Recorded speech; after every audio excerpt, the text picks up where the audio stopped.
शस्त्रक्रिया करून डॉक्टर टाके घालायचं विसरले। नांदेडमधील लोहगाव प्राथमिक आरोग्य केंद्राच्या शस्त्रक्रिया शिबिरातला प्रकार बाब लक्षात आल्यानंतर नातेवाईकांनी डॉक्टरांना धारेवर धरलं। पालघर शहरातील अनधिकृत फलकांवर नगर परिषदेची धडक कारवाई। अनधिकृत जाहिरात फलकांवर कारवाईची मोहीम 1 महिना चालणार असल्याची मुख्याधिकाऱ्यांची माहिती। यवतमाळ शहरात जीएसटी पथकाचा छापा तर अप्सरा टॉकीज परिसरातील प्लायवूड आणि हार्डवेअर दुकानांमध्ये छापा। कागदपत्रांची तपासणी केल्याची माहिती।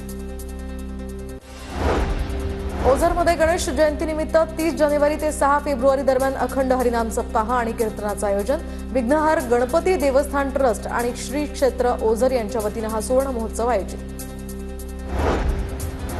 सोलापूरच्या बार्शीमधून आंतरराज्यीय ट्रॅक्टर चोरांची टोळी जेरबंद। बार्शी तालुका पोलिसांची कारवाई तर या टोळीकडून 55,65,000चा मुद्देमाल जप्त तर 4 आरोपींना अटक।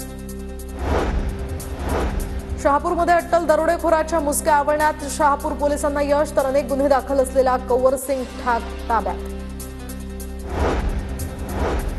भंडारा जिल्ह्यातील ग्रामीण भागामध्ये पसरली दाट धुक्याची चादर। पहाटे हेडलाईट लावून मार्ग शोधण्याची वाहन चालकांवर वेळ तर निसर्गरम्य वातावरणाचाही नागरिकांना अनुभव। अमरावतीमध्ये 52वे राज्यस्तरीय बालवैज्ञानिक प्रदर्शन तर माजी कृषी मंत्री डॉ. पंजाबराव देशमुख विज्ञान नगरीतील बालवैज्ञानिकांची इथे मांदियाळी। राज्यभरातनं 330 विद्यार्थी अमरावतीत दाखल।